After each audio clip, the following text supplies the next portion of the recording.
Hello guys, welcome back to my channel. আমি মিষ্টি বৌদি। আমার চ্যানেলে অনেক অনেক স্বাগত আর অনেক অনেক ভালোবাসা। কুমড়ো কাটতে গিয়ে থ্যাপাস করে বসে পড়লাম, পুরো ঢুকে গেল একদম মাটিতে। তো যাই হোক, দেখো এই সুন্দর পাড়া কুমড়োটা নিয়ে নিয়েছি। আমি এখন এক ঘুষি দিয়ে ভাঙবো কুমড়োটা। তোমরা কি আমার মতো ভাঙতে পারবে? এই যে ঘুষি মেরেছি, দেখো, দিয়ে ভেঙে পুরো চৌচির করে দিলাম, একদম ফাটাফাটি কেস করে দিয়েছি। তো চলো এবার এখন কোটা যাক, কারণ আমি অনেক কুমড়ো খেয়ে খেয়ে গায়ে অনেক রক্ত করেছি। তো মানে ক্ষমতা আমার অনেক বেড়ে গেছে আর কি। তাই সেই কারণে কুমড়ো খেয়ে রক্ত যখন করেছি, কুমড়োটা গিয়ে আগে ভাঙবো। কারণ মানুষ দেখেছে, যার খায় তাকেই লাথি মারে আর তাকেই আঝুরা বাসটা দেয়, তাই না, পরপর করে। তো যাই হোক, আমি সেই জন্য কুমড়ো খেয়ে যখন গায়ে রক্ত করেছি, বল হয়েছে শরীরে, তখন কুমড়োটা ভাঙারই চেষ্টা করেছি। তো চলো, যাই হোক, কী করবো, মানুষ, এটা এটা বাস্তব কথা, তাই না বলো? যার খায়, যার পরে তারই একদম আঝুরা দিয়ে দেয়।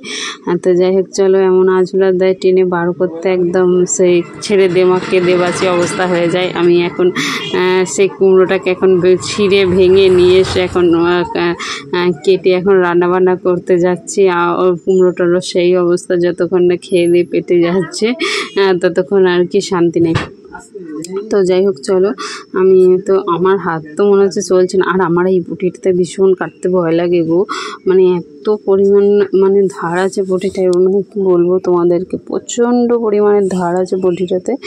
তো বটিতে মানে খুব সাবধানে কাটতে হয়। একদম আলু কেটে, সবজি প্রতিদিন কেটে কেটে না ধার হয়ে গেছে বেশি।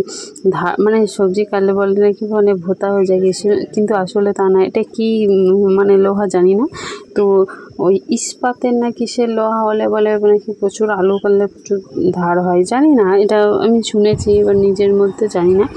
তো যাই হোক, সবাই যেটা বলে সেটাই তো আর কি সঠিক হয় না, নিজের কথাই তো সঠিক হয় না।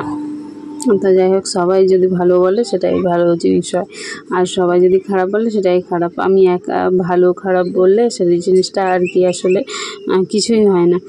তো চলো, কুমড়োটা দেখছো, কুমড়োটা, আরে কুমড়োটা হেভি গো, কুমড়োটা এখানে ক্যামেরার মধ্যে এরকম দেখাচ্ছে কেন আমি বুঝতে পারছি না। কুমড়োটা পুরো লাল টকটকে, আর কুমড়োটা পেকেছে সুন্দর, আর মানে বীজগুলো কি সুন্দর।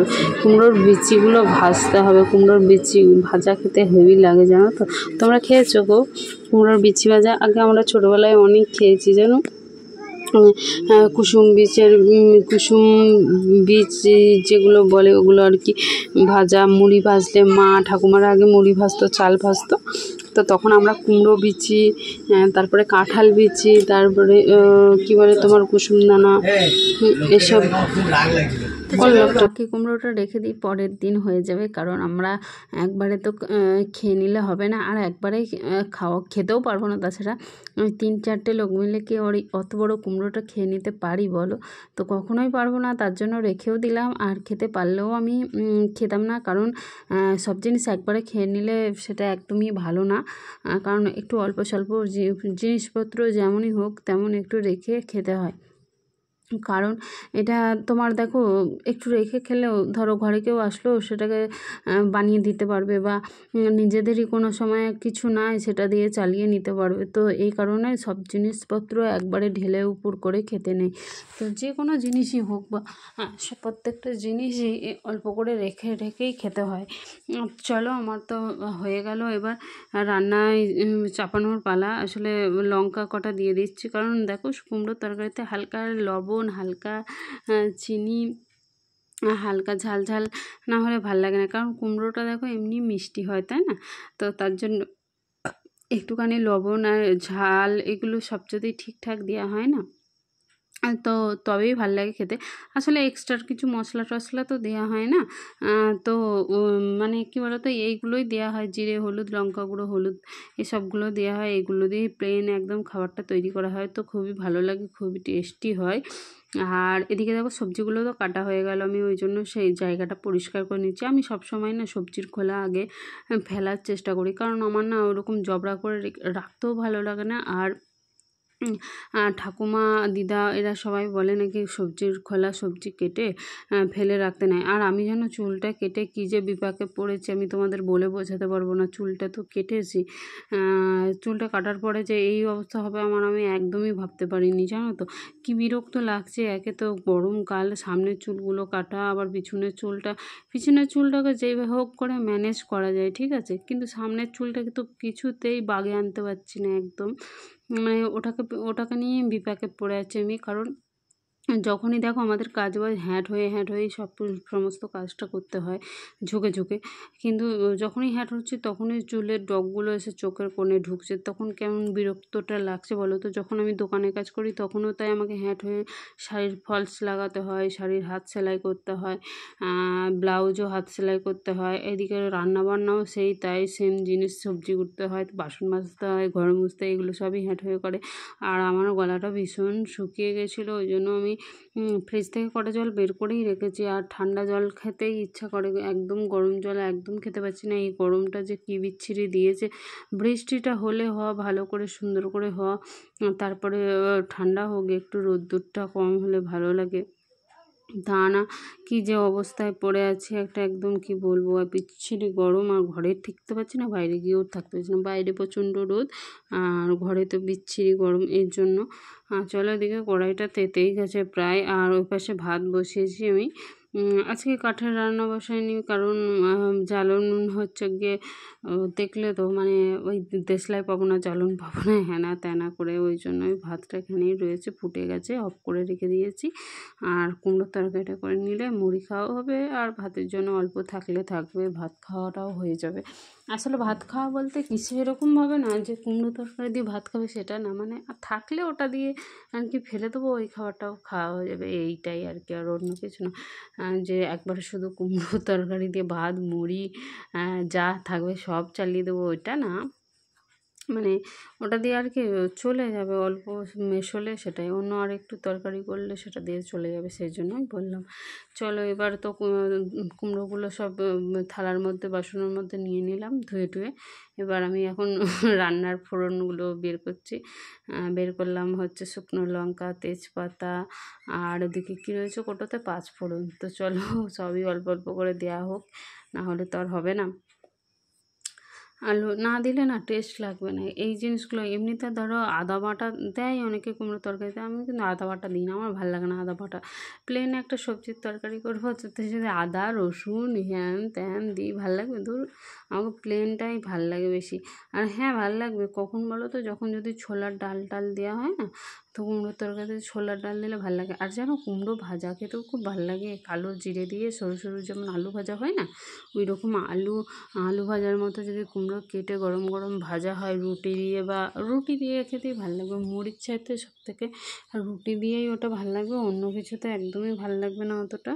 আর কুমড়োর তরকারিটা দেখো ভাতে মুড়িতে সব দিয়েই চলবে, কুমড়ো হচ্ছে মানে সবই চলবে, সবই একদম। আর তোমার কি বলে, কুমড়ো দিয়ে যদি ডাঁটা দিয়ে রান্না করা হয় না, ওইটাও খুব ভালো লাগে খেতে, জানো তো। আমি যখন সজনে ডাঁটা ছিল তখন রান্না করে কবার খেয়েছিলাম। আর কড়াইয়ের তেলটা ভীষণ গরম হয়ে গেছিলো, ওগুলো ধুয়ে আছি, ধোয়ার পরে অল্প অল্প করে দেখো আমি দিয়ে দিচ্ছি এবার। আর লবণটা ঢেলে নিয়েছি, লবণ শেষ হয়ে গেছিলো, কদিন ধরেই ঢালবো করছি, কারণ প্যাকেটেই রেখে দিই আমি, যতটা আমার লাগে ততটা ওখানে ঢেলে নিই, আর বাকিটা রেখে দিই সরিয়ে আবার পরে। কারণ আমি দেখো ঢালি না, নুন না সেই এর মধ্যে ঢাললে আমার সে কেমন হয়ে যায়, ওই জন্য নুন ওই প্যাকেটেই থেকে যায়, প্যাকেটেই থাকে, প্যাকেট থেকে আমার যতটা লাগে ঢেলে নিই, আর ওই এই কোটোটাতে রাখি, এর থেকে রান্নাবান্না সমস্তটাই করা হয়। আর চলো, ওদিকে ভাতটা ফুটে গেছে, তাই ঢাকনাটা খুলে দিয়েছে। আর এদিকে তোমার কুমড়োর তরকারি রয়েছে, মশলা এবার দিয়ে দিচ্ছি, ভালো করে বেশ করে নাড়াচাড়া করে নিয়ে মশলিটা মেরে নিয়ে। আর এত যে গরম লাগছে কি বলবো, এই যে চুলটা ছেড়ে আছে দেখতে পাচ্ছ, আমি যে কী বিরক্ত বোধ করছিলাম আমি জানি, শুধুমাত্র এত বিরক্ত হচ্ছিল, বাবারে বাবা, কী বিচ্ছিরি। ভিজে পুরো ভিতরটা ভিজে জল হয়ে গেছে একদম। আর রান্নাঘরের ফ্যানটা তো বাগাতে বলে বলে মুখে আমার সে মানে কি বলবো ফেনা উঠে গেল মুখ দিয়ে। বরকে বলে বলে আলা হয়ে গেলাম, কোনো মতে নিয়ে গেল না। আমাদের ঘরে কোনো জিনিস যদি খারাপ হয় কোনো মতে বাগাবে না, কেন জানি না। আর চলো একটু হালকা করে চিনিটাও দিয়ে দিলাম, এবারে একটু নেড়ে চেড়ে জল দিয়ে দেবো, তাহলেই হয়ে যাবে। ওর ফ্যানটা 8 বছরে বাগিয়ে এনেছিল জানো তো। ফ্যানটা বাগিয়ে আনার পর প্রায় মনে হয় 1 মাস মতো চলেছিল। 1 মাস চলার পরে আবার যাকে তাই খারাপ হয়ে গেল। তো আমি বললাম যে অতগুলো 350 না 400 টাকা নিয়েছিল বাগাতে। তো আমি বললাম যদি বাগিয়েই নিয়ে আসলে তুমি, তাহলে কেমন বাগিয়ে নিয়ে আসলে যে 1 মাসও চললো না, খারাপ হয়ে গেল জিনিসটা। তো যাও আর একবার নিয়ে যাও। দিয়ে যাবো করে করে 1 বছর কাটিয়ে দিল, গেলই না। আর এবছর তো গেলই না। আমি সবথেকে বড় ভুল করেছি, আর একটা ফ্যান কিনি মানে আরেকটা ফ্যান আমি ভাবছি কি আমি পয়সাটা আছে তো আরেকটা ফ্যান কিনে নিই, লোকজন আসলে পরে বেশ সুন্দর মতো হবে আর কি, হাওয়া টাওয়া খাওয়া, সেই জন্য। আর এটাই আমার ভুল হয়েছে, বুঝেছো। তো চলো, আমার মানে আমি নিজে জানি না যে নিজে কি করব আর কি করব না, সেটাই বুঝতে পারি না। এই সব সংসারের থেকে মানে যে কী যে হয় আমি নিজেই বুঝি না। লোক সংসারের জন্য কত কিছু করে, আর এরা কিচ্ছু করে না, কিচ্ছু না। এরম সংসারে থাকতে ইচ্ছা করবে, এরম সংসারে থাকতে ইচ্ছা করবে না। দুজন মিলে করলে তবেই না ভালো হবে, সংসারটা ভালোভাবে চলবে। সেসব নয়, আমি যাবো একদিকে, উনি যাবেন একদিকে। চলো ভালো করে কষিয়ে জল ঢেলে নিলাম। আর ভিডিওটা এখানেই শেষ করবো, বুঝেছো তো। কারণ দেখো ভাতটাও ফুটছে, বেশি বড় করব না ভিডিওটা, আর ভালো লাগছে না গরমে। এই গরমে আর মনে না কোনো কিছু শ্যুট করতে ইচ্ছাই করছে না। কী যে বিরক্ত লাগছে তোমাদেরকে বলে বোঝাতে পারবো না আমি। চলো চুলটা বেঁধে আসলাম তাই করতে করতে। আর তরকারি এখন আমার হয়েই গেছে প্রায়, একটু নাড়াচাড়া করি, দিয়ে আলুগুলো গেলে টেলে নামিয়ে দেবো।